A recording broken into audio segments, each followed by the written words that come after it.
Vale. ¿Qué tal? Buenos días. Soy Gaby de La Paz y como siempre es un honor darles la bienvenida a nombre del Centro Civitas a esta hashtag Civita Talks sobre la refinería de Pemex Cadereyta y su impacto en la calidad del aire de Monterrey. Este es un tema que ha estado en las noticias locales en las últimas semanas y vale la pena analizarlo con más detalle y de la mano de un experto como nuestro invitado, Alfonso Martínez. Como ustedes saben, Centro Civitas es un espacio que busca formar personas e instituciones públicas y privadas en el conocimiento y el uso de sus derechos civiles. Y a nombre de todos, pues les damos la bienvenida. Antes de presentar a nuestro experto de hoy, Alfonso Martínez, director ejecutivo del Observatorio Ciudadano de Calidad del Aire del Área Metropolitana de Monterrey, quisiera mencionarles que muchas personas trabajan para hacer este evento posible, que es gratuito.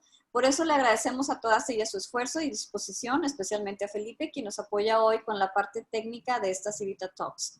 Asimismo, queremos seguir realizando hashtag Civita Talks y hacer expertos de diferentes temas. Por ello les invitamos a que hagan una donación. Pueden hacerlo en https://ccivitas.mx/aporta/. Les pido por favor, de la manera más atenta, que tengan sus micrófonos apagados para que podamos escuchar la exposición de Alfonso Martínez y Problemas. Ahorita voy a presentar su semblanza. Entonces, nuestro conferencista de hoy, Alfonso Martínez, es director ejecutivo del Observatorio Ciudadano de Calidad del Aire del Área Metropolitana de Monterrey desde abril de 2018. Desde esa plataforma ha construido alianzas con ciudadanos, organizaciones civiles, medios de comunicación, centros de enseñanza e investigación, legisladores locales y federales, municipios y distintos entes gubernamentales, nacionales y extranjeros para emprender acciones encaminadas a mejorar la calidad del aire de nuestra metrópoli. Recientemente terminó la primera investigación científica realizada por una institución de la entidad sobre los efectos de la contaminación atmosférica en la salud en el área metropolitana de Monterrey, la cual fue publicada en la revista Salud Pública de México. Alfonso Martínez ha impulsado en coordinación con otras organizaciones y municipios la red de monitoreo ciudadano de la calidad del aire más grande del país. En Nuevo León es responsable de haber socializado ante la opinión pública la mala calidad de los combustibles derivados del petróleo que se distribuyen en nuestro estado, a diferencia de otras metrópolis del país. Ha sido funcionario federal y estatal en temas ambientales. Fue profesor investigador de distintas asignaturas ambientales por más de 30 años en la Universidad Autónoma de Nuevo León. Asimismo, fungió como director de la Facultad de Ciencias Forestales de la UANL. Por más de 30 años ha participado en diversas organizaciones de la sociedad civil relacionadas con temas ambientales. Es egresado de la carrera Medicina Veterinaria y Zootecnia de la UANL, donde fue Premio al Saber. Cuenta con estudios de posgrado por cerca de 8 años en gestión ambiental urbana, industrial y de ecosistemas en Singapur, Estados Unidos y Alemania, país en el cual recibió un reconocimiento por sus elevadas calificaciones. Ha escrito artículos científicos, publicado libros sobre la calidad del aire y diversos temas ambientales. Ha desarrollado proyectos ambientales y sociales para el Banco Mundial, el Banco Interamericano de Desarrollo, el gobierno alemán, el gobierno de Estados Unidos y para distintas empresas públicas y privadas, nacionales e internacionales. Le damos la bienvenida y muchas gracias, Alfonso Martínez, por estar hoy en día con nosotros en esta conferencia. A las personas que se han conectado para esta Civita Talks, les pido por favor nuevamente que apaguen los teléfonos y les recuerdo que pueden enviar sus preguntas mediante el chat aquí en Zoom. Yo las voy a leer al final de la exposición de nuestro conferencista para que él las responda. Entonces, bueno, sin más, cedo la palabra a Alfonso Martínez. Gracias.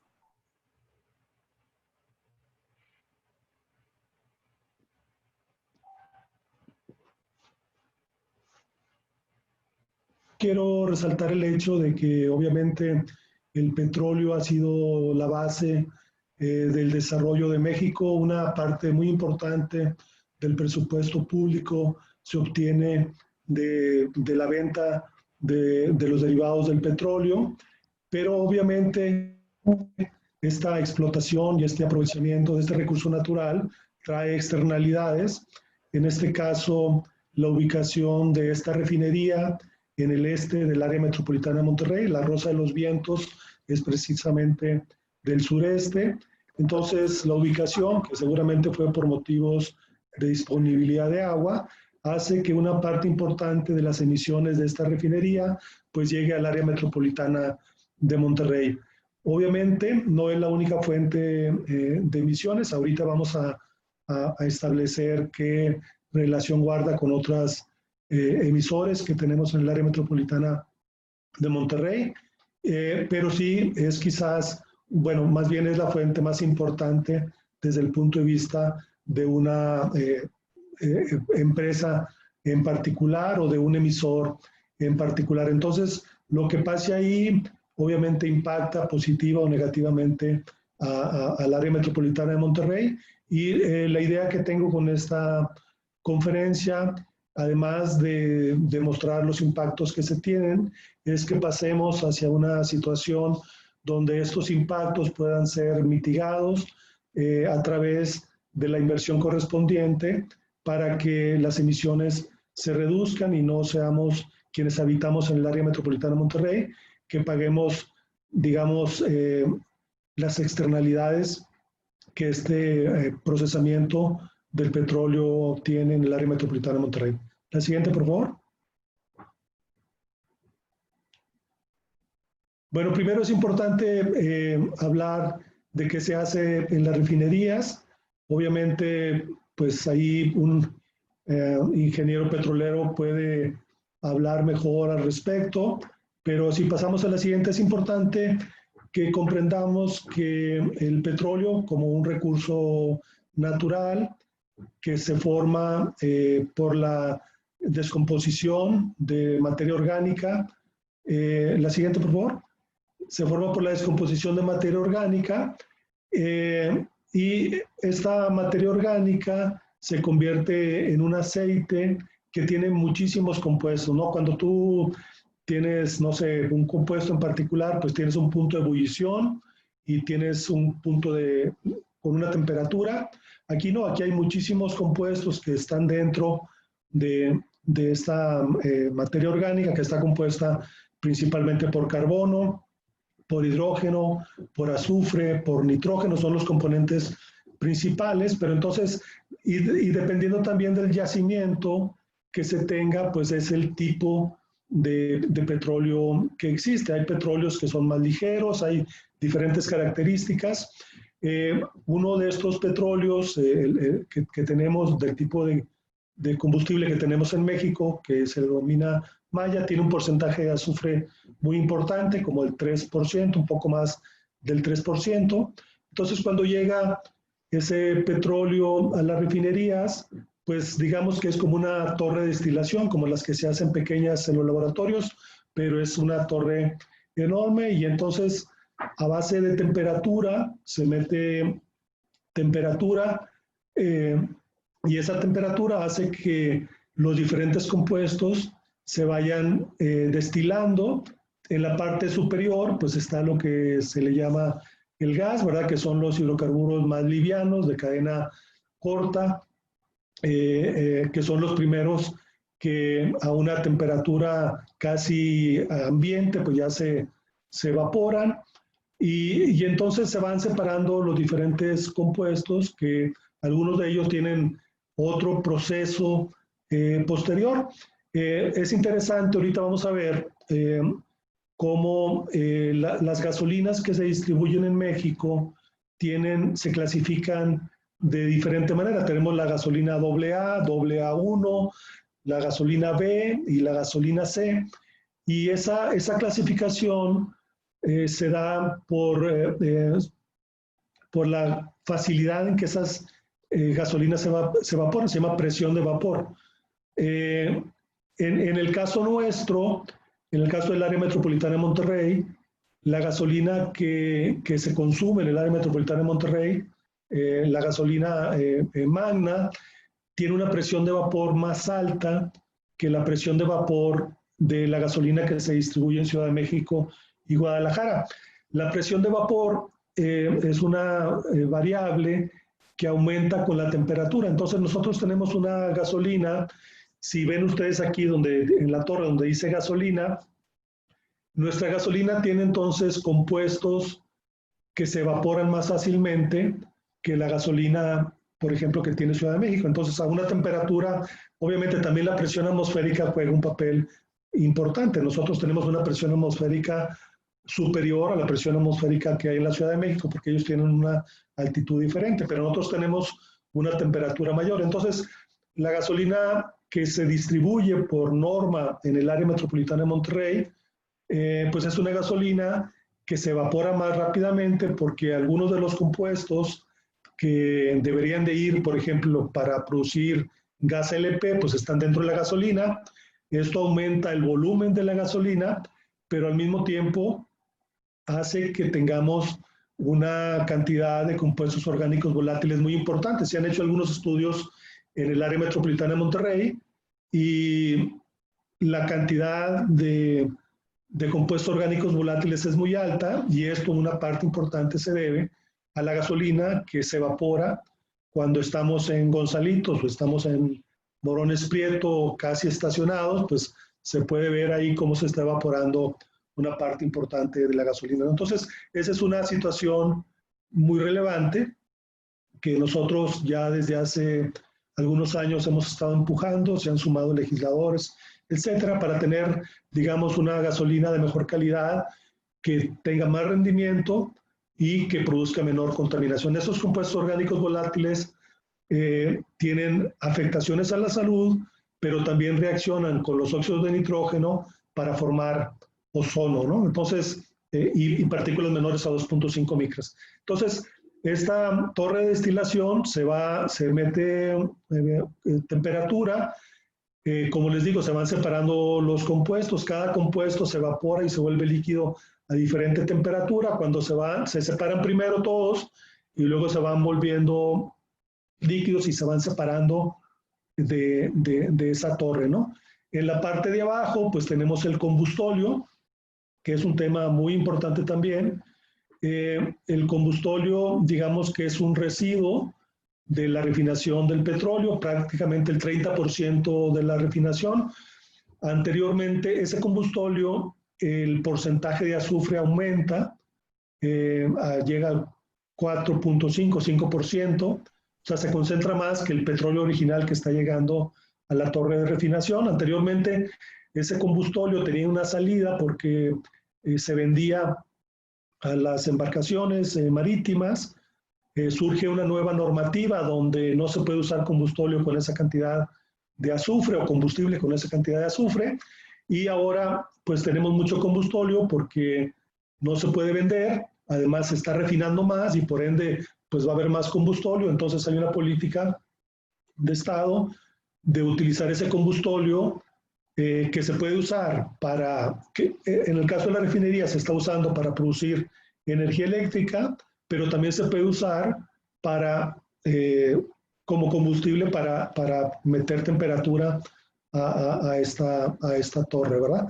Entonces, esa transición hacia el uso del combustóleo pues también debe de ir ligada a una política de reducción de emisiones, porque, como vamos a ver más tarde, ese dióxido de azufre que ya tiene un impacto importante en la salud de las personas, que puede, digamos, ser precursor de ácido sulfúrico cuando se mezcla con el agua, pues puede irritar las vías respiratorias, puede exacerbar infecciones de las vías respiratorias, como la nueva que tenemos en el mundo, y también es precursor de partículas menores a 2.5 micras, que en el área metropolitana de Monterrey son muy abundantes. Los sulfatos, que vienen precisamente en su mayoría del dióxido de azufre, ¿no? Entonces tenemos en esta procesamiento en diferentes fases que vamos a ver ahorita, la posibilidad de que surjan emisiones. Obviamente depende mucho de los procesos y depende mucho de otras cosas que se deben de mantener en la mejor situación posible. La siguiente, por favor.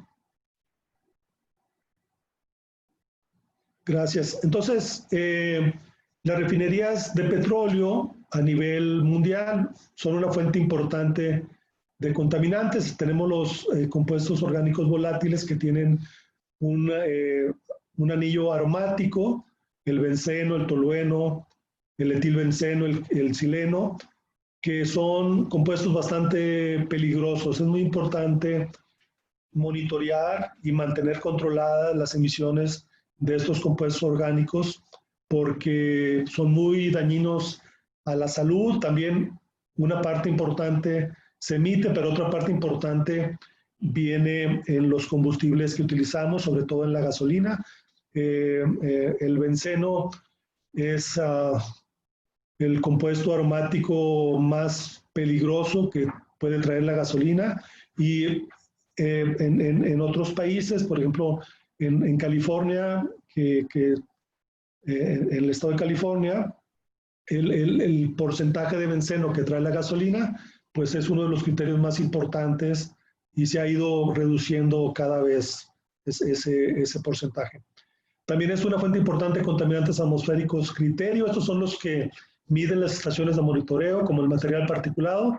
Recordemos que el material particulado está dividido en partículas menores a 2.5 micras, que son partículas que provienen de gases, de la combustión principalmente, y tenemos las partículas mayores a 2.5 micras, que se les llama partículas gruesas, y ambas están dentro de las partículas menores a 10 micras, de las PM10. Las estaciones de monitoreo miden PM10 y PM2.5. De esas, las PM2.5 son las más peligrosas, es donde están los sulfatos que se derivan en parte del dióxido de azufre, porque penetran a la sangre, y obviamente una vez que están en la sangre, pues llegan prácticamente a todos los órganos y a las células del cuerpo humano. También los óxidos de nitrógeno, se emite también monóxido de carbono, sulfuro de hidrógeno, dióxido de azufre, y también se liberan hidrocarburos menos tóxicos como el gas metano y otros combustibles y aceites ligeros volátiles. La siguiente, por favor. El dióxido de azufre, en proporción, es la fuente principal, o más bien es la emisión principal de las refinerías a nivel global. Y como les mencionaba, puede reaccionar con el agua y formar compuestos más nocivos, tales como el ácido sulfúrico. No sé, muchos de ustedes seguramente están enterados de lo que pasó en Londres en la época victoriana, donde se utilizaba mucho carbón mineral para producir electricidad, para calentar las casas, para las empresas nacientes en esa época, y había mucho dióxido de azufre, había una neblina, y entonces en esa neblina el dióxido de azufre se convirtió a ácido sulfúrico, y ese ácido sulfúrico las personas lo respiraron, irritó las vías respiratorias, y pues hubo una mortalidad muy importante en semanas de miles de personas por infecciones respiratorias debido a esta situación. Entonces, pues son contaminantes importantes. También se puede formar ácido sulfuroso o partículas de sulfato, que son las que estábamos hablando anteriormente, que en el área metropolitana de Monterrey tenemos proporcionalmente a otras ciudades del mundo una proporción alta de las PM2.5 son sulfatos por el dióxido de azufre que se emite al utilizar combustibles altos en azufre. Una situación es que también por norma en el área metropolitana se puede utilizar diésel con 500 partes por millón de azufre. Es bien interesante, y también eso lo hemos estado pidiendo a la Comisión Reguladora de Energía que lo cambie, porque cuando se define el área metropolitana de Monterrey, se deja fuera a Cadereyta y se deja fuera a García de área metropolitana, y entonces en esas dos ciudades se puede comercializar diésel con 500 partes por millón, mientras que en el área metropolitana, en Guadalajara, en Ciudad de México, o sea, el área metropolitana excluyendo esas dos ciudades, pues debe ser de 12 partes por millón. Entonces, se tiene que cambiar para que toda el área metropolitana sea contemplada como tal y no podamos estar utilizando combustibles con esa cantidad de azufre. Entonces, imaginemos, si tenemos las emisiones de la refinería, que ahorita vamos a ver, y luego tenemos diésel con 500 partes por millón, y luego si queremos sustituir el gas natural que se usa, ojalá y no, pero en las termoeléctricas con combustóleo, pues entonces vamos a tener un cóctel todavía más peligroso de partículas o más concentración de partículas que pueden hacer más riesgoso el aire en el área metropolitana de Monterrey. La siguiente, por favor.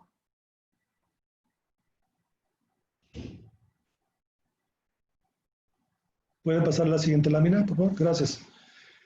Dentro de la refinería, las emisiones pueden provenir de varias fuentes: fugas de equipos, de válvulas o dispositivos, procesos de combustión a alta temperatura en la quema real de combustibles para la generación de electricidad. Como les decía, aquí se utiliza combustóleo para la electricidad que se utiliza, calentamiento de vapor y fluidos de proceso o en la transferencia de productos. Entonces, obviamente, pues se tiene que hacer un análisis minucioso de todas estas secciones y determinar dónde está habiendo emisiones, qué tipo de emisiones, y tratar de que se reduzcan el máximo posible. La siguiente, por favor.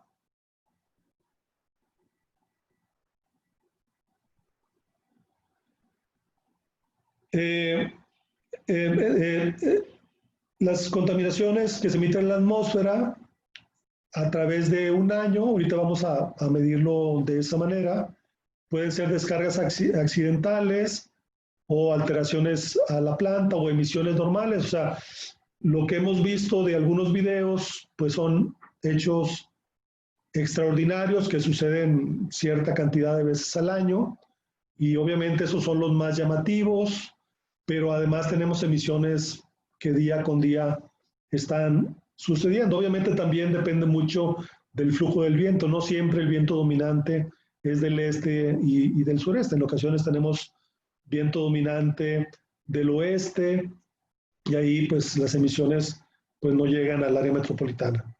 La combinación de hidrocarburos volátiles y óxido de nitrógeno también contribuye a la formación de ozono, ¿no? Como habíamos comentado, si tenemos muchos hidrocarburos volátiles, compuestos orgánicos volátiles en el área metropolitana de Monterrey, y tenemos mucho óxido de nitrógeno, pues entonces la formación de ozono se incrementa. Por eso, por ejemplo, se han hecho algunos estudios hay algunas especies vegetales, los encinos, que producen compuestos orgánicos volátiles, entre otras. Entonces, se han hecho evaluaciones y cuando hay una reforestación sin que se reduzcan las emisiones de óxido de nitrógeno de fuentes vehiculares, entonces puede resultar hasta cierto punto contraproducente porque se forma mucho ozono por ese incremento en los compuestos orgánicos volátiles. Aquí el Tecnológico de Monterrey hizo un estudio de la formación de compuestos orgánicos volátiles por árboles en el área metropolitana de Monterrey. La siguiente, por favor. Algo muy importante que les he estado hablando es de la norma oficial mexicana. Anteriormente, la regulación de la calidad de los combustibles derivados del petróleo lo manejaba la Semarnat. Luego se pasó a la Comisión Reguladora de Energía. Se estableció la norma oficial mexicana que regula la calidad de los combustibles. Ahí tenemos entonces esta situación de que el área metropolitana deja fuera la definición, deja fuera a Cadereyta y a García. Se puede vender diésel con 500 partes por millón, y además que la gasolina que esta norma dice que se debe de vender en el área metropolitana de Monterrey tiene una presión de vapor mayor, por lo tanto se evapora más y por lo tanto pues rinde menos y contamina más, ¿no? Entonces sí es importante seguir manteniendo, digamos, que la discusión para que estos cambios se produzcan y que la gasolina que se produce en Cadereyta pues pueda tener cuando menos la misma calidad que la que se tiene en Ciudad de México, que se importa para su uso en esa metrópoli. La siguiente, por favor. Algo muy importante también es que esta norma que estábamos viendo, perdón, es la de recuperación de azufre. Esta norma establece que las refinerías deben de recuperar el 90% del azufre. Es decir, llega el petróleo con X proporción de azufre, entonces la refinería en todo el proceso y ya una vez que salgan los productos debe haber una diferencia del 90% entre el azufre que entró y el azufre que salió en los productos. Las nuevas refinerías, por ejemplo, las que se están construyendo o la que se está construyendo, debe de recuperar el 95% del azufre.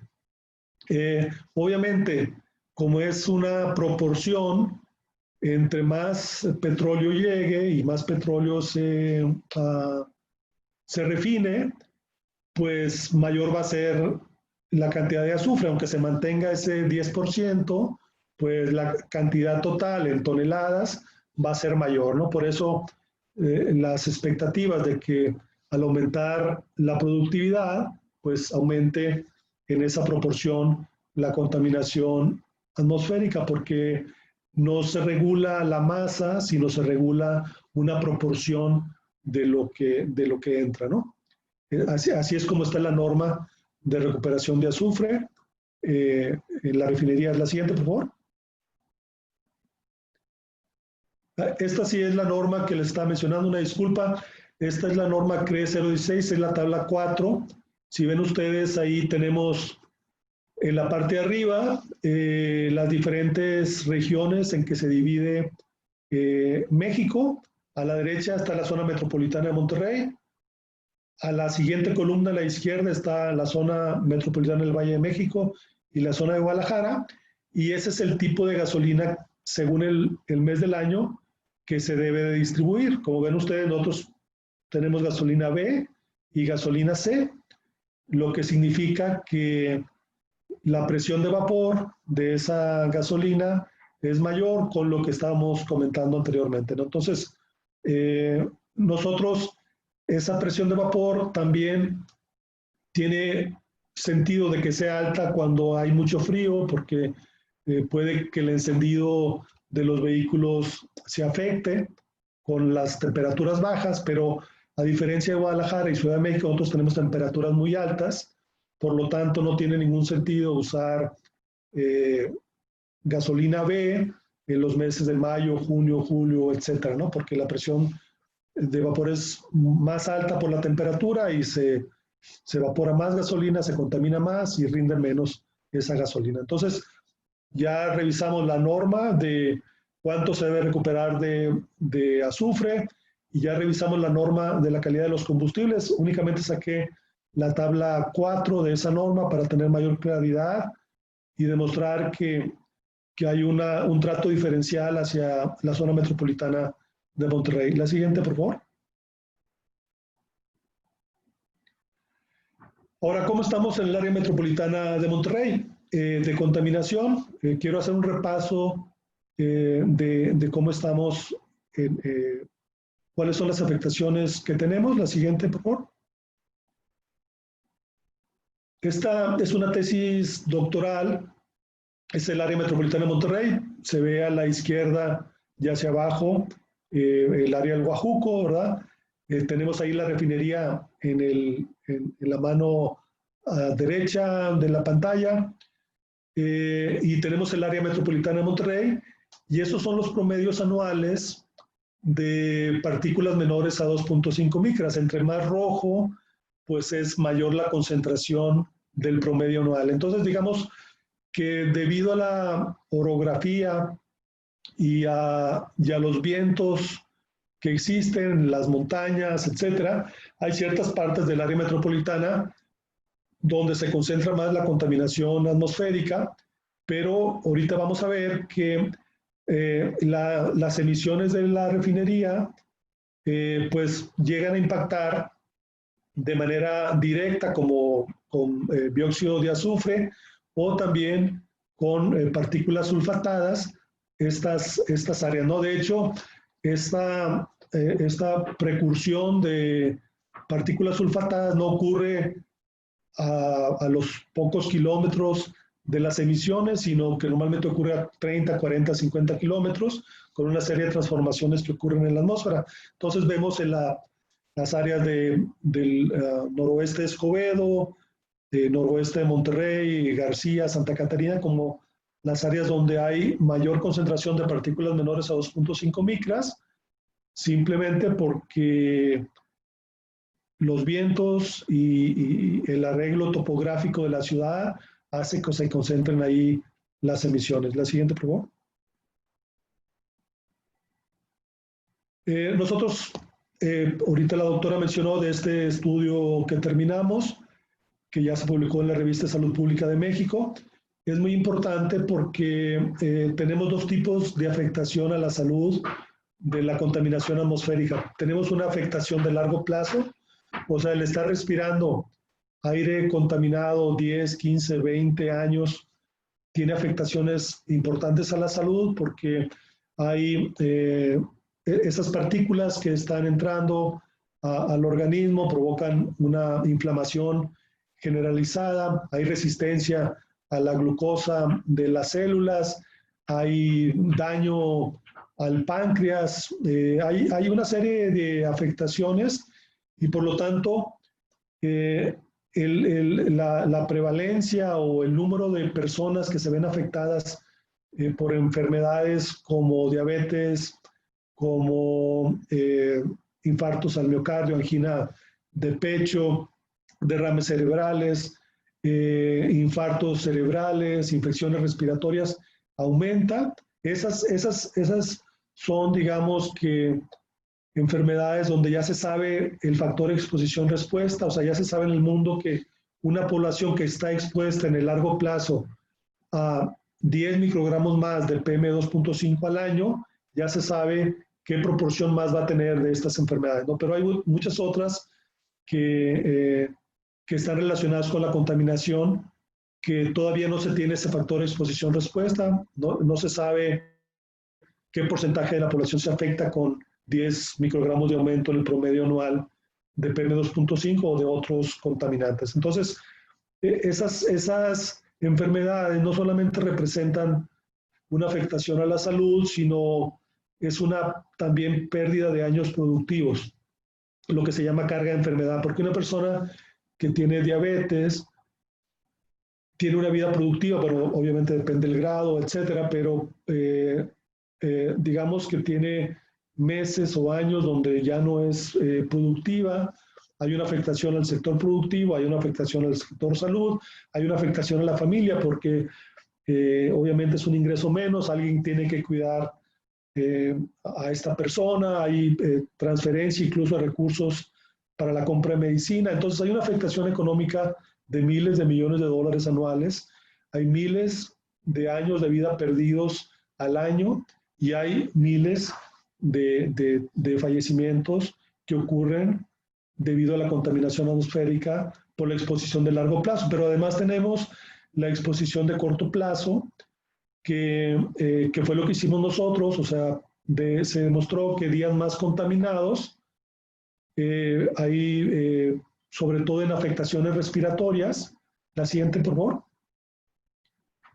En afectaciones, esta es cuando empezamos a hacer la investigación, en la parte de atrás tenemos la mortalidad por todas las causas en el área metropolitana de Monterrey por 11 años, y en amarillo tenemos la concentración de ese día de partículas menores a 10 micras, y en verde tenemos la concentración de partículas menores a 2.5 micras ese mismo día, ¿no? Entonces analizamos más de 3,000 días y bueno, se puede ver que varias cosas. Los primeros del año pues es cuando hay más fallecimientos, pero también hay una relación que los días más contaminados hay más fallecimientos por todas las causas no externas, o sea, fuera de violencia y de accidentes. La siguiente, por favor. La siguiente lámina, por favor. Bueno, aquí es un resumen muy rápido de, si vemos aquí, aquí estamos hablando de un incremento de 10 microgramos. ¿Qué pasa con la población? Entonces ahí vemos todas las causas, todas las edades. Hay un incremento de 1.42% cuando ese día tuvo 10 microgramos más de contaminación. Por partículas finas, por partículas gruesas, 0.53. Y sobre todo, es una proporción más alta de enfermedades respiratorias, 3.48. Hoy en día tenemos una nueva enfermedad respiratoria, ¿verdad?, que tiene un impacto muy importante. Y si ven ustedes, aquí abajo donde dice 65 años, el porcentaje de incremento de la mortalidad en mayores de 65 años aumentó 5.36% por cada 10 microgramos en personas mayores de 65 años y 11.16 en niños menores de 5 años. Entonces, pues sí, las infecciones respiratorias se exacerban y hay afectación, hay diferentes, digamos que, mecanismos, pero sin duda que es un asunto muy importante que debemos dedicar más esfuerzos para reducir el impacto que está teniendo en la población. La siguiente, por favor. Aquí una de las conclusiones a las que llegamos, el año pasado salió una publicación donde se hizo una evaluación del impacto de las partículas perdón, en 652 ciudades en el mundo. La afectación nuestra por cada 10 microgramos fue mayor que el promedio mundial. Y entonces, eso de lo que habla es que nuestras partículas tienen ciertas características que las hacen más peligrosas, digo, es una hipótesis, que el resto o que el promedio de las partículas a nivel mundial, y el sulfato de la quema de combustibles con alto contenido de azufre, que de ahí provienen en su mayoría, pues puede ser la causa. La siguiente, por favor. Otro tema importante es el asunto del COVID. El COVID es 19, una enfermedad nueva, como que nos tiene a todos con esta afectación económica y de salud, etcétera. También tiene mucha relación con la calidad del aire. La siguiente, por favor. Harvard hizo un estudio y aquellas ciudades que tenían o que tienen una mayor concentración de material particulado han tenido más mortalidad por COVID-19 en los Estados Unidos. Cada microgramo de aumento en el promedio anual significó 8% de incremento en el promedio de mortalidad en los Estados Unidos. Cada microgramo en el promedio anual, 8% más de mortalidad en los Estados Unidos. Se ha hecho en otros lugares del mundo y también se ha comprobado. La siguiente. El tema de la transmisión aérea está en discusión. Lo que se sabe ahorita es que hay una mayor proporción, hay una mayor incidencia, es decir, mayor número de casos nuevos cuando está contaminado. Cuando está más contaminado, hay un mayor número de casos en las ciudades más contaminadas, porque ya tienes una población que tiene comorbilidades provocadas en parte por la contaminación atmosférica. Se han encontrado virus adheridos a las PM2.5. No se sabe si son capaces de infectar a otras personas, de propagar la enfermedad. Dentro de ambientes cerrados, sí se ha comprobado que estas pequeñas gotículas que flotan en el aire pueden llegar a metros de distancia. Por eso el doctor Mario Molina y otros investigadores recomiendan el uso de mascarillas para evitar este tipo de transmisión. La siguiente, por favor. Entonces, y bueno, nosotros hicimos un estudio aquí en el área metropolitana de cómo tiene que ver con la tasa de letalidad diaria de COVID-19 en el área metropolitana. En el eje de abajo está el promedio del día de PM2.5 y en el eje vertical está la tasa de letalidad de esos días. Son de abril a julio, a finales de julio, y podemos ver que cuando el promedio diario está bajo de 10 microgramos, la tasa de letalidad no ha pasado de 0.5, ¿no? Entonces, esto es importante también para los sitios donde están convaleciendo las personas, pero también los efectos que está teniendo la contaminación atmosférica en el área metropolitana de Monterrey. La siguiente. Todo este contexto es para balancear y tomar en cuenta la contribución que se está teniendo.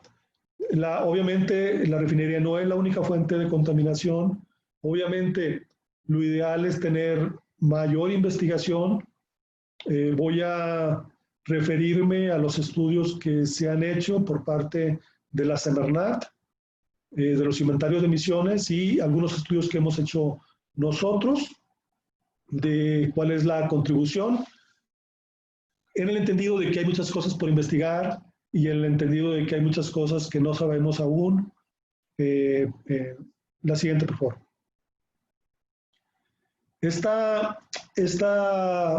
La Semarnat hace lo que se llama el Registro Nacional de Emisiones. El último es del año 2016.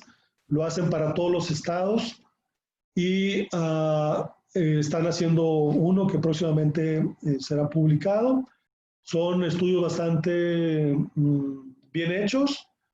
Ellos piden información a las empresas y con esa información modelan las emisiones. Entonces aquí estamos hablando de toneladas emitidas anualmente por diferentes sectores de empresas de Nuevo León en toneladas. Abajo tenemos las toneladas anuales y luego tenemos diferentes tipos de contaminantes. Aquí no se alcanza a ver en la gráfica, no sé qué pasó, pero si ven ustedes petróleo y petroquímica, esto que está en gris es el dióxido de azufre, ¿verdad?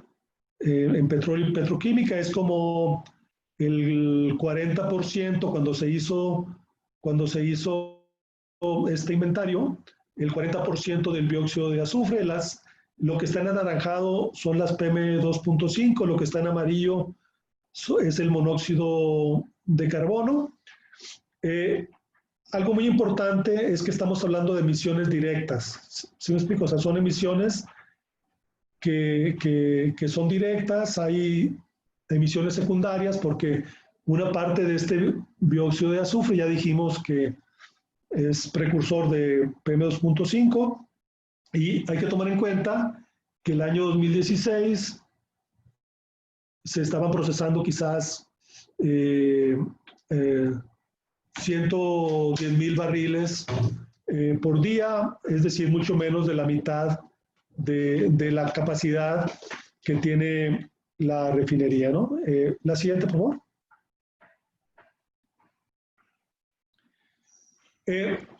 Algo muy importante que debemos de tomar en cuenta es que la producción de barriles ha ido disminuyendo. Ustedes saben que el presidente de la República el año pasado anunció que se iba a restablecer la capacidad productiva de la refinería. El año 2005, si ven ustedes a la izquierda, se producían 200,000 barriles, se procesaban 200,000 barriles por día en promedio, y conforme pasaron los años, obviamente hay una tendencia hacia la baja, de tal manera que el 2018 se procesaron un poco más de 100,000 barriles, y el año 2016 que veíamos cuando se hizo el inventario, pues fueron como 120,000 barriles. Entonces, la productividad se ha reducido Es decir, la capacidad de refinación, o no la capacidad, sino la refinación de barriles, del número de barriles se ha reducido en los últimos años y hay una tendencia de crecimiento de esa refinación. La siguiente, por favor. La siguiente muestra la concentración de PM2.5 de los mismos años en el área metropolitana de Monterrey. Aquí es muy importante, ya hablamos de que hay dos tipos de afectaciones. Hay la afectación de largo plazo y ahí el promedio anual no debe ser mayor de 12 microgramos según la norma de salud de México. La Organización Mundial de la Salud dice que no debe ser mayor de 10 microgramos. Entonces, el año 2005, el promedio anual del área metropolitana de Monterrey estuvo arriba de 30.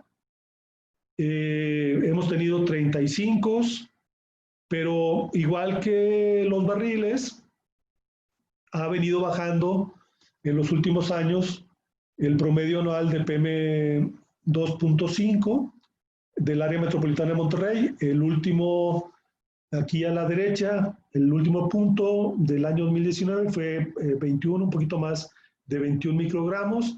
El año 2018 había sido 19, un poco más de 19. Entonces, así como bajó la producción de barriles, bajó también el promedio anual de partículas menores a 2.5 micras en el área metropolitana de Monterrey. La siguiente, por favor. Al hacer ya una comparación entre las dos variables, abajo tenemos el número de barriles procesados, ya independientemente del año, y en el eje horizontal y en el eje vertical tenemos el promedio anual de partículas PM2.5 en el área metropolitana de Monterrey. Vemos que cuando se han refinado menos de 120,000 barriles, pues el promedio ha estado en 20, 19. Cuando hemos estado en los 180,000 o más, pues los promedios han sido más altos, ¿no? Entonces, primero, obviamente se grafican las cosas y si hay hay muchas cosas que se asocian pero que no tienen sentido, ¿verdad? Que no son causa-efecto. Y para eso, bueno, pues se tiene que tener una aclaración técnica de qué puede estar pasando, ¿verdad? Es decir, si el viento dominante fuera de oeste a este, y si o si la capacidad productiva fuera menor, o si no supiéramos que el dióxido de azufre es precursor de las PM2.5, etcétera, bueno, pues no se podría establecer esta relación más estrechamente, ¿no? Muchas veces se asocian las variables, aunque no tengan un sentido de causa-efecto, aunque no sean causa-efecto, y muchas veces se asocian, pero no son estadísticamente significativas. Se tiene que usar la estadística para que no sea la visión la que determine para tomar una decisión, ¿verdad? O para tomar un hecho como real. Es como el tema de la contaminación durante la pandemia, ¿no? Que muchas personas dicen no bajó la contaminación porque todavía ven contaminado. La realidad es que sí bajó la contaminación, aunque se sigue viendo algo contaminado, ¿no? Pero entonces tienes que hacer evaluaciones reales para que no sea la vista la que determine una conclusión. Entonces hicimos un análisis de regresión. La siguiente, por favor.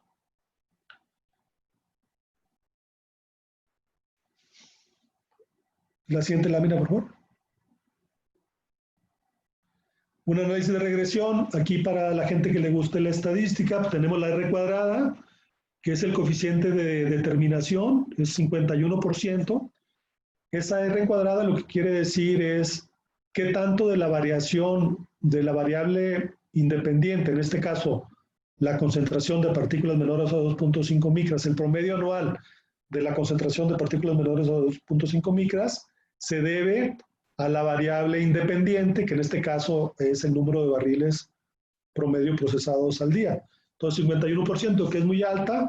Aquí se ve el grado de significancia en la parte de abajo, donde dice de una cola, one es un grado de significancia muy alto para de ambas colas, es decir, para el lado derecho e izquierdo de la curva, también es. Entonces ya la estadística también nos dice que hay una asociación estadísticamente significativa con un grado de error prácticamente inexistente y una coeficiente de determinación muy alto. La siguiente. Luego lo hicimos no solamente para la concentración del área metropolitana de Monterrey, sino dijimos, bueno, vamos a ponernos más estrictos. Por ejemplo, aquí es para la estación de monitoreo de Santa Catarina. Aquí hemos tenido concentraciones más altas en promedio anuales por la zona que ya veíamos anteriormente, 45, 40, y también, y abajo tenemos en el eje de las X, tenemos el número de barriles procesados. Entonces, tenemos la misma situación que en el área metropolitana, en la estación de monitoreo de Santa Catarina, lo cual indica lo que les decía, que ese dióxido de azufre, pues es a los 30, 40 kilómetros o más que es precursor de las PM2.5 y que ya otras investigaciones lo han demostrado también en México. La siguiente, por favor. Luego hicimos otra todavía más estricta con la estación del obispado. Aquí es por mes, en 153 meses. Acá tenemos abajo los barriles procesados y el promedio mensual. Entonces, obviamente al tener más meses, más número, pues la regresión no es tan estrecha, pero sigue siendo estadísticamente significativa. Es otra estación de monitoreo del área metropolitana. Entonces ya sí lo probamos para otras, ¿no? Yo lo estoy poniendo nada más el promedio de toda el área metropolitana, el promedio de Santa Catarina y la estación del obispado en 153 meses, con 153 meses de producción de barriles. Son datos de CENER y datos de las estaciones de monitoreo estatales. La siguiente, por favor. Bueno, es la misma. La siguiente, por favor. ¿Qué se debería hacer según nuestro punto de vista? La siguiente.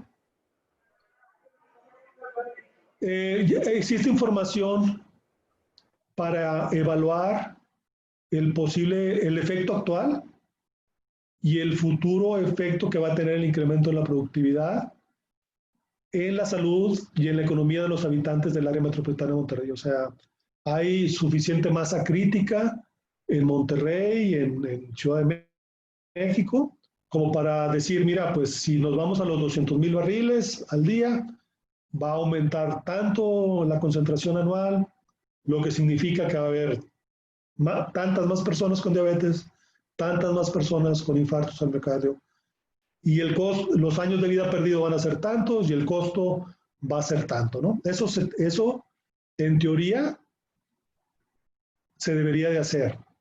Se debería de hacer porque al momento que estás tomando la decisión de incrementar la productividad, pues estás afectando esta variable. Quizás pues no pensaste en eso, ¿no? Pero pues sí la estás afectando. Entonces, se debería de medir ese impacto. La siguiente, por favor. La siguiente lámina, por favor. Y una vez que se tenga esa evaluación, pues ahora sí decir, vamos a medir puntualmente las emisiones, dónde están ocurriendo, cuál es el costo de reducir al máximo las emisiones y o lo pagas aquí o lo pagas acá, ¿sí me explico? O sea, porque si no lo pagas en las emisiones, pues lo vas a estar pagando aquí entre todos nosotros la externalidad de las emisiones. Entonces, pues básicamente esa es mi presentación. La siguiente, por favor. Les agradezco mucho, espero sus preguntas, espero haber sido claro con la exposición y a la orden para las preguntas.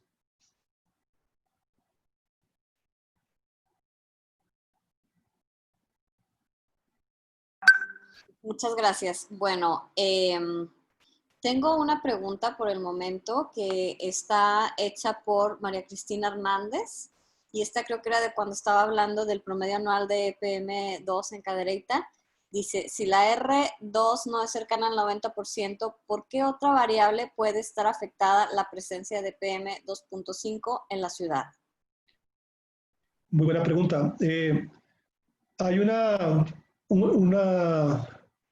hay otras fuentes que no están entrando en este análisis, fuentes de emisión, pero un factor muy importante son las variables climatológicas. Cuando tenemos años de mucha precipitación en cuanto a la cantidad de milímetros, pero también a la frecuencia en que ocurren estas precipitaciones durante el año, normalmente la contaminación se reduce en el área metropolitana de Monterrey o viceversa. Por ejemplo, el año 2011, después del Alex, que ocurre el 2010, el año 2011 ha sido de los años más secos, de menor precipitación del área metropolitana de Monterrey y ha sido el año de mayor contaminación de los últimos años del área metropolitana de Monterrey. Entonces, las variables meteorológicas son muy importantes.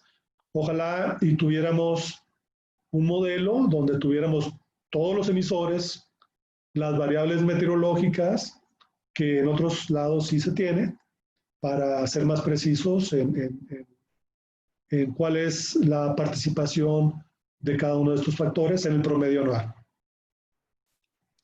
Gracias. Tengo una pregunta de Samuel Alejandro García. Dice, ¿qué pruebas documentales tenemos para demostrar y vincular a la mala calidad de aire de la refinería y cómo aumenta la mortalidad e índice de enfermedades con relación al COVID-19 para agregarlas al amparo que presentamos? Ya esta etapa de audiencia constitucional es ahora o nunca.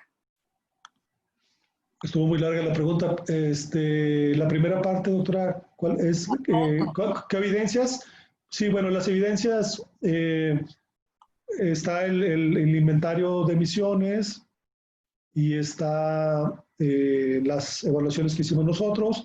El doctor Mario Molina hizo algunas evaluaciones, el grupo del Centro Mario Molina hizo algunas evaluaciones viento atrás y viento adelante de la refinería y también tiene algunas conclusiones. No se han hecho los cálculos de esta fase que les digo, ¿verdad? Ese porcentaje de incremento en el promedio anual, qué incremento en diabetes, etcétera, va a tener, pero sí se puede hacer. Lo podemos hacer nosotros con otros colegas, no lo hemos hecho. Ojalá y el gobierno federal busque a un grupo de expertos y se siente con ellos para que le den esos datos y ya con esos datos, pues, baje las emisiones, ¿verdad?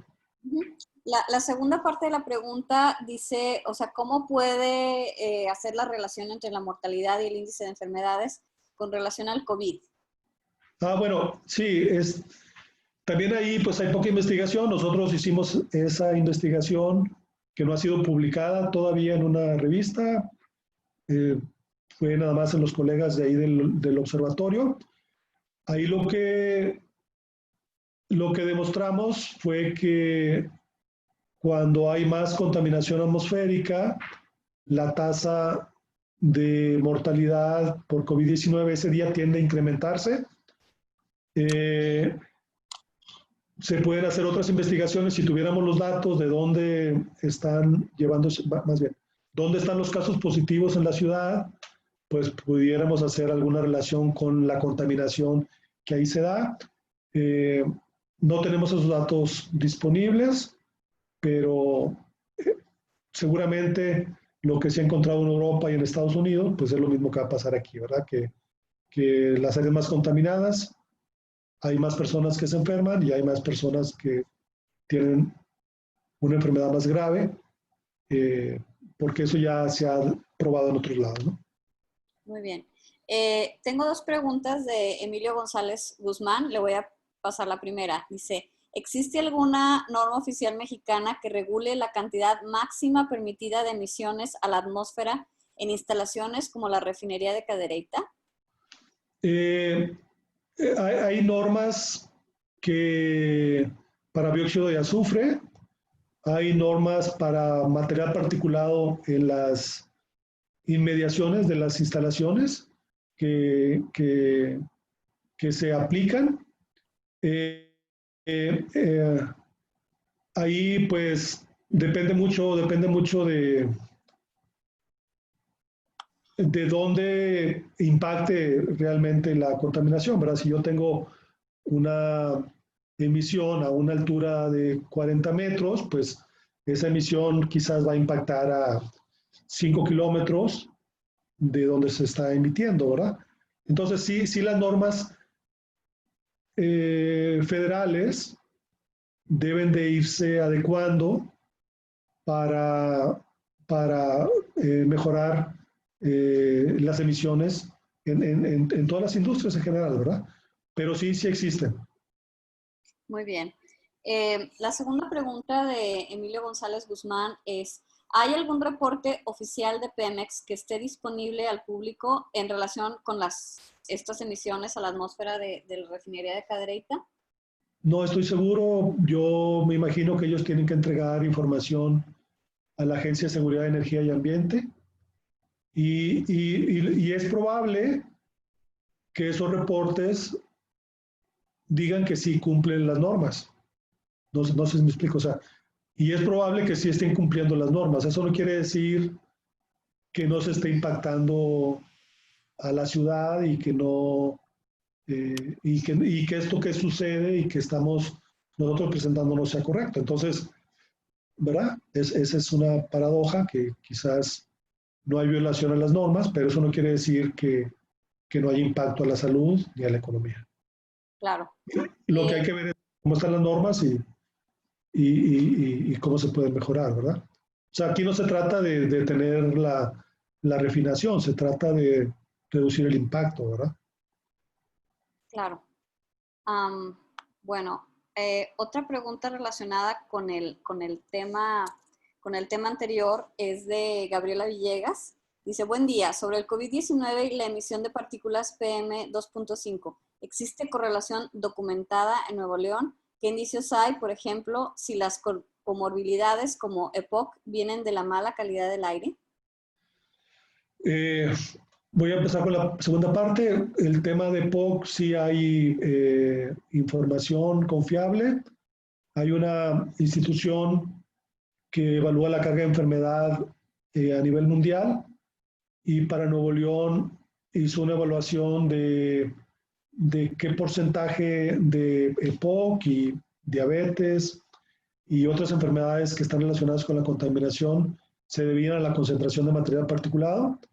Eh, es el Instituto para la Evaluación de Métricas de Salud, Health Metrics and Evaluation, y ahí tú puedes entrar y te va llevando a Nuevo León y al material particulado y te dice qué proporción de estas enfermedades se debe a la exposición a largo plazo del material particulado. También el Instituto Nacional de Salud Pública, el año 2019, perdón, publicó una investigación donde también da una, no para diabetes, pero sí para EPOC. Y nosotros acabamos de hacer una investigación sobre la tasa de letalidad diaria de COVID-19 y la concentración de ese día de material particulado, que fue la que presenté, y que demuestra que cuando hay 10 microgramos o menos, la tasa de letalidad es inferior. Muy bien. Tengo una pregunta, bueno, un comentario, pregunta de Jair Carrillo. Dice, tengo algunas dudas y una corrección. La mayor red ciudadana se encuentra en Baja California con más de 800 sensores. Una duda con respecto a la carga. Habla de riesgo, pero ¿cuál es el porcentaje atribuible de manera directa y cuál es el porcentaje de manera indirecta? Ya que existen otros riesgos. En estadística, el 50% no es probable una correlación, debe ser arriba del 75%. ¿Qué metodología utiliza para llegar a esa conclusión? Y por último, ¿sabe la composición del PM2.5? Año con año el porcentaje cambia, pero muy pocos los compuestos que lo conforman. Saludos. Sí, hay, como en todas las áreas, hay ciencias para cada cosa, ¿no? Y hay una ciencia que se llama la epidemiología ambiental. La epidemiología ambiental que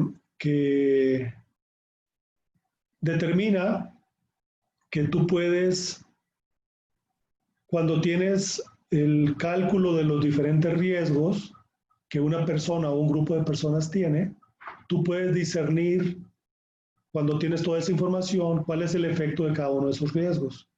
En este caso, los que hemos hecho investigación en esa rama, pues utilizas esas técnicas para discernir qué se debe a la mala alimentación, qué se debe al sedentarismo, qué porcentaje se debe a la contaminación atmosférica, dependiendo cada una de las enfermedades. Entonces, por eso, y lo interesante es que cuando reduces esos riesgos, te das cuenta que estás reduciendo la afectación. O sea, tú reduces la contaminación y entonces hay menos diabetes en la misma proporción que tú ya habías calculado, pues eso quiere decir que el cálculo pues era correcto. Y sí, pues las partículas menores a 2.5 micras, pues hay diferentes estudios que se han hecho, además de sulfato, pues hay metales pesados que están también presentes y otro tipo de sustancias. Muchas gracias. Antes de pasar a la pregunta que tengo, que ha sido la última que hemos recibido, aprovecho para recordarles que en el Centro Civitas estamos promoviendo a las redes sociales como herramientas que contribuyen a la democracia y al fortalecimiento de la ciudadanía y de las instituciones. Y bueno, creo que eso es lo que hemos estado haciendo aquí y paso a la pregunta de la licenciada Salomé, que dice: Cadereyta fue mencionado en algunos medios de comunicación hace aproximadamente 2 meses como el municipio con más casos de COVID-19 en relación al número de su población. ¿Cree que influya que en ese municipio está la refinería? Híjole, no estoy seguro. Sí, se ha demostrado que cuando hay más contaminación hay más casos, ¿verdad? Hay diferentes estudios que se han publicado en revistas muy prestigiosas en el mundo. No sé exactamente en Cadereyta si se deba a eso, ¿verdad? No se ha hecho investigación. Creo que sí es muy importante normalmente este tipo de investigaciones, por eso nosotros fuimos los primeros que hicimos una investigación, porque la autoridad niega por, no sé, por qué interés que exista una afectación a la salud por la contaminación atmosférica y eso estorba las labores para reducir la propia contaminación. Entonces, en lugar de promover estudios, en lugar de realizar estudios,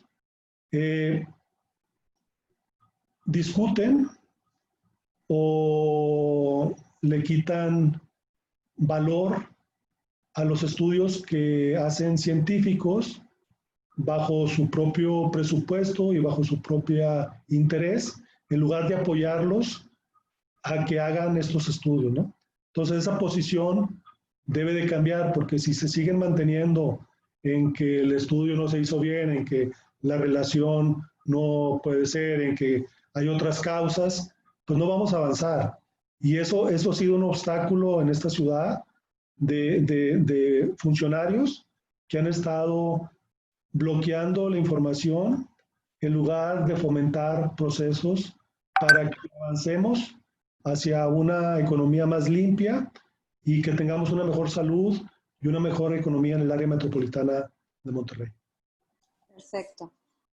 Doctor, tengo una pregunta de Ceci Ferretis que dice: aunque es bien sabido que la refinería de Cadereyta tiene más de 20 años, ¿por qué hasta ahorita? Aparte están los transgénicos ¿quiénes son los más contaminantes? ¿Quiénes son los que más contaminan? Y son dos. ¿En qué categoría se encuentra Pemex, o sea, de refinación? No entendí la pregunta, pero ¿por qué hasta ahorita? Pues no sé, cada vez hay más información, ¿verdad? Hay ciudadanos que están generando información.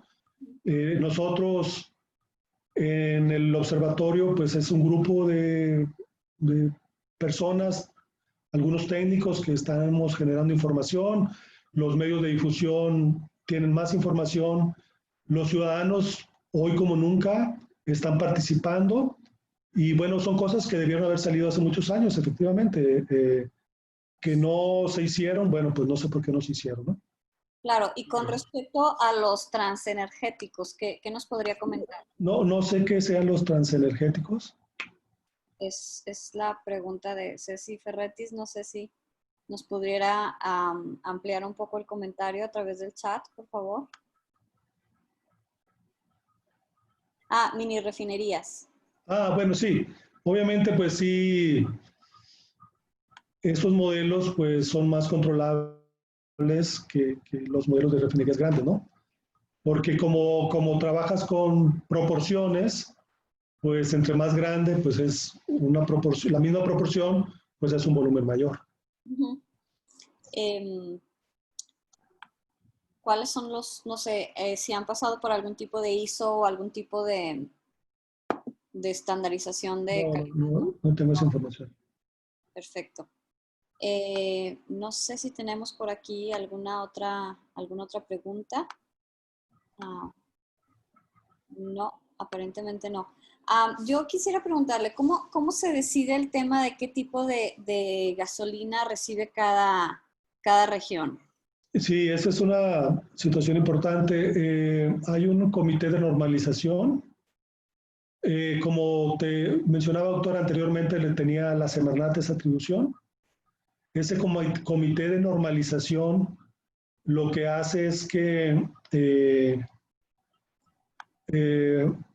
discute qué tipo de combustible derivado del petróleo se debe usar en cada ciudad. Desgraciadamente, cuando yo estaba en el gobierno del estado, se hizo realmente fue la primera vez que hubo una posición en contra de esa decisión. ¿Sí me explico? Porque eso ya venía sucediendo años atrás. Ya tenía años atrás esa situación. Pero no ha sido posible tener una ruta para que esa decisión se cambie, porque obviamente hay un impacto. Al momento que cambies tú esa norma, el costo de refinación va a aumentar por litro, ¿se me explicó? Porque tienes que quitarle una proporción de los hidrocarburos más volátiles al combustible, lo cual reduce el volumen, hay una afectación económica. Obviamente, tú puedes usar esos carbohidratos para otra cosa, ¿no? Pero entonces se discute en ese comité de normalización. En la administración pasada, gracias a las misivas del gobierno del Estado, gracias a organismos como el Comité Económico Interescolar, nosotros acompañamos a unos legisladores a la Comisión Reguladora de Energía, ya tenían una ruta crítica donde decían, bueno, pues esta va a ser la junta, luego lo vamos a discutir, luego el año que viene vamos a hacer el cambio. Hubo cambio de administración y ahora ya no hay ruta crítica para eso, ¿no? Pero es ese comité de normalización que tiene la Comisión Reguladora de Energía y bueno, pues ojalá y pronto lo cambie, ¿no? Porque eso es una afectación muy importante. Claro. Muchas gracias. Bueno, pues gracias al doctor No, Alfonso. gracias a ustedes. Gracias por la invitación. No, al contrario. Gracias a todas las personas que se conectaron porque hacen realidad nuestra promoción de cómo las redes sociales contribuyen a la democracia y a fortalecer la ciudadanía. Les recordamos que esta y otras conferencias y paneles que hemos realizado se suben a la sección blog de nuestra página en ccivitas.mx. Gracias a todos por conectarse, por su atención y los esperamos en la próxima #CivitaTalks y hasta pronto. Hasta luego, muchas gracias. Hasta luego.